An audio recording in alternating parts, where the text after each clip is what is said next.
Hello friends, రేపటి complete episode ఇప్పుడు ఈ వీడియోలో చూడండి. మీరన్నది కూడా కరెక్టే అయ్యా. నాది అనే సూట మనం ఉండకూడదయ్యా. పోదాం పదయ్యా. వ్యాపారం జాగ్రత్త.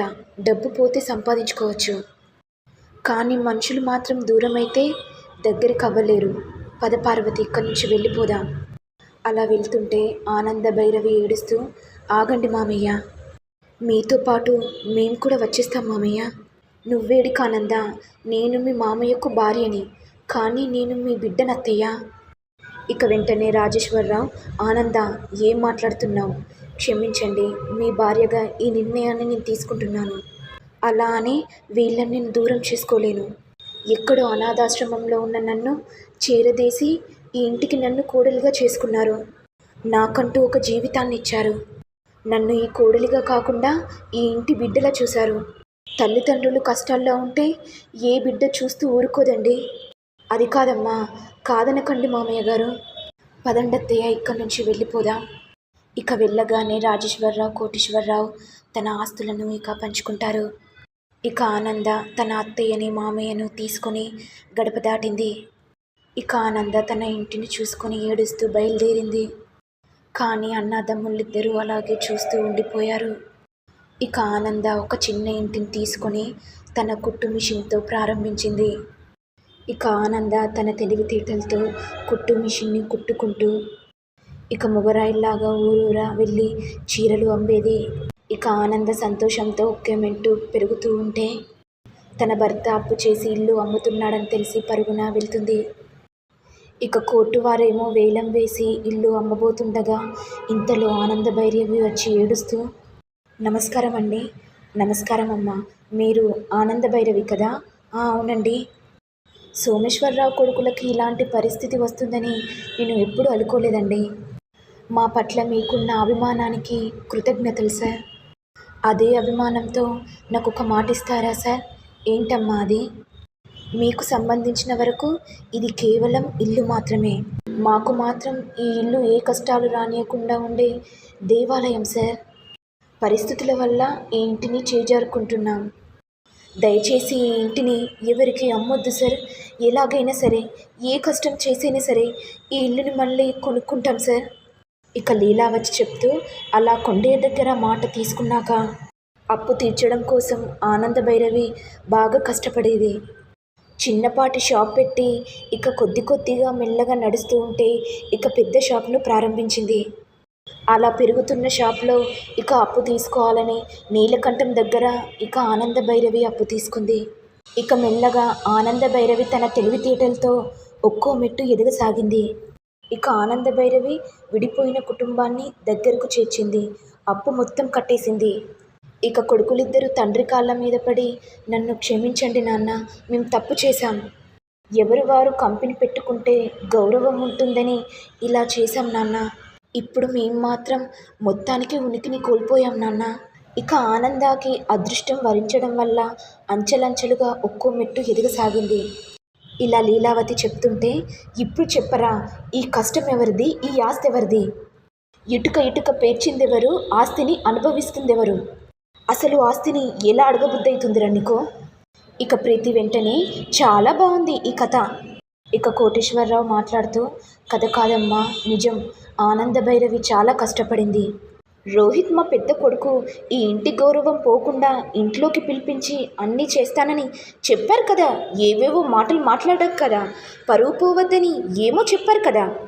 తీరా వాటాలో ఆస్తులు అడిగేసరికి వాడు వారసుడు కాదని, అసలు ఆస్తికి వారసుడే కాదు, మొత్తానికి మీకు ఆస్తులే లేవన్నట్టుగా అలా మాట్లాడుతున్నారేంటి? నా వాళ్ళు అని తెగ ఆరాటపడతావు కదా, మీ వాళ్ళేంటో ఇప్పుడు బుద్ధి తెలిసిందా అని ప్రీతి రాహుల్ అంటుంటే వెంటనే లహరి కోపంతో, ప్రీతి చాలా ఎక్కువగా మాట్లాడుతున్నావు. నీకు మాత్రం మమకారం అంటూ ఏది లేదు, కానీ నీకు కేవలం ఆస్తి మీద వ్యామోహం ఉంది. కానికి ఈ మట్టి బుర్రోడికి అర్థం కావట్లేదు. ఇక ఆనంద భైరవి మాట్లాడుతూ, చూడు ప్రీతి, ఎవరు బాధపడ్డారో ఎవరు కష్టపడ్డారో అని కాదు, నేను ఒక మెట్టును ఎక్కాను అనేది పక్కన పెడితే అందరి గుర్తింపు వల్లే ఈ స్థాయిలో ఉన్నామని గుర్తు తెచ్చుకో. రోహిత్ ఈ ఇంటికి ఎప్పుడైనా ఈ ఇంటి పెద్ద కొడుకే, ఈ ఇంటి వారసుడు. అలాంటప్పుడు మరి ఆస్తిని ఇవ్వడానికి ప్రాబ్లం ఏంటి పిన్ని? మాట్లాడితే నువ్వు నీ పెళ్ళాం ఆస్తి ఆస్తి అని ఎందుకు అంటున్నావురా? అవునండి, మా ఆయనకు రావాల్సిన వాటని కావాలని అడుగుతాను. చిన్నత్తయ్య ఇంటికి వారసుడు అని చెప్తున్నాడు కదా, మరి ఈ ఇంటి వారసుడైనప్పుడు ఈ ఇంట్లో వాటా ఇవ్వాల్సిందే కదా. దాంతో వ్యాపారం చేసుకొని పైకి ఎదగడం తప్ప? మేము అలా చేస్తే మా పరిస్థితి ఎలా అయిందో మీకు చెప్పాం కదమ్మా. మీరు అసమర్థులే ఉండవచ్చు, కానీ మేము అలా అసమర్థులం కాదు కదా. ఇక ఆనంద భైరవి కోపంతో, ప్రీతి, మాటలు మాటలు జాగ్రత్త. ఎంత కాదనుకున్నా అందరిది ఒకే కుటుంబం. ఏదో ఒకరోజు కలిసే తీరుతాం. అప్పుడు ఈ మాటలే మిగిలేవి. మాటలు జాగ్రత్తగా ఆలోచించి మాట్లాడు. ప్రీతి, నిన్ను సూటిగా ఒక మాట అడుగుతాను, జాగ్రత్తగా ఆలోచించి చెప్పు. ఏంటో చెప్పు. నువ్వు మా రాహుల్ని ప్రేమించింది వాడినా, లేకపోతే వాడి వెనుకున్న ఆస్తినా? ఇక రాహుల్ వెంటనే, పిన్ని అసలు ఏం మాట్లాడుతున్నావు? అలా ఎలా అంటున్నావేంటి పిన్ని? అలాగే అంటారు రాహుల్. మనమిద్దరం కలిసి హ్యాపీగా ఉంటున్నాం కదా, అదే వాళ్లకు నచ్చట్లేదు. నేను ఇందులో వాటా అడిగాను కదా, డబ్బులు అడిగాను కదా, అందుకే నేను వలలో వేసుకొని నీ వాటాతోనే నేను పెళ్లి చేసుకున్నానని వీళ్ళందరూ అనుకుంటున్నారు రాహుల్. మనిద్దరి మధ్య దూరం పెరగాలని మాటలతో మభ్యపెట్టి మనల్ని దూరం చేయాలని మాట్లాడుతుంది మీ పిన్ని. ఆపు. విడదీయడాలు ఈ ఇంట్లో ఎలాంటి అలవాటు లేదు. మొదటి నుంచి వేరు చేసి మాట్లాడుతుంది నువ్వు. కలిసి ఉందామని కానీ కలిసిపోదామని కానీ నీ మాటల్లో ఇప్పటి వరకు నేను వినలేదు. ఈ ఆనంద భైరవి ఉన్నంత వరకు ఈ ఇంట్లో ఎవ్వరిని నువ్వు వేరు చేయలేవు. ఇక లీలావతి మాట్లాడుతూ, మాకు కలుపుకోవడం ఇష్టం, అందరితో కలిసిమెలిసి ఉండడం ఇష్టం. మొగుణ్ణి తీసుకుపోవడం లాంటివి తెలీదు. అయినా నీతో మాట్లాడడం నాకు అనవసరం. ఈ ఇంట్లో ఆనంద భైరవి మాట అందరం వింటాం.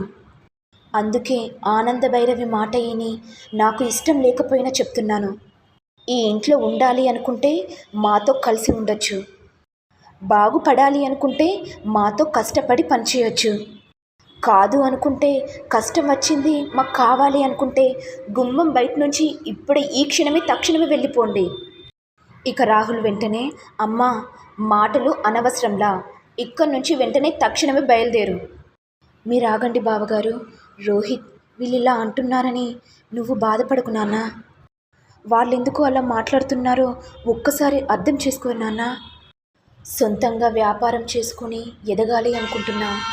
నువ్వు ఎదగడం మాకు ఆనందమేరా, కానీ ఎవ్వరు లేని అనాథలాగా ఎందుకు బయట ఉండడం? కలిసి ఉండడానికి నీకున్న సమస్య ఏంటి?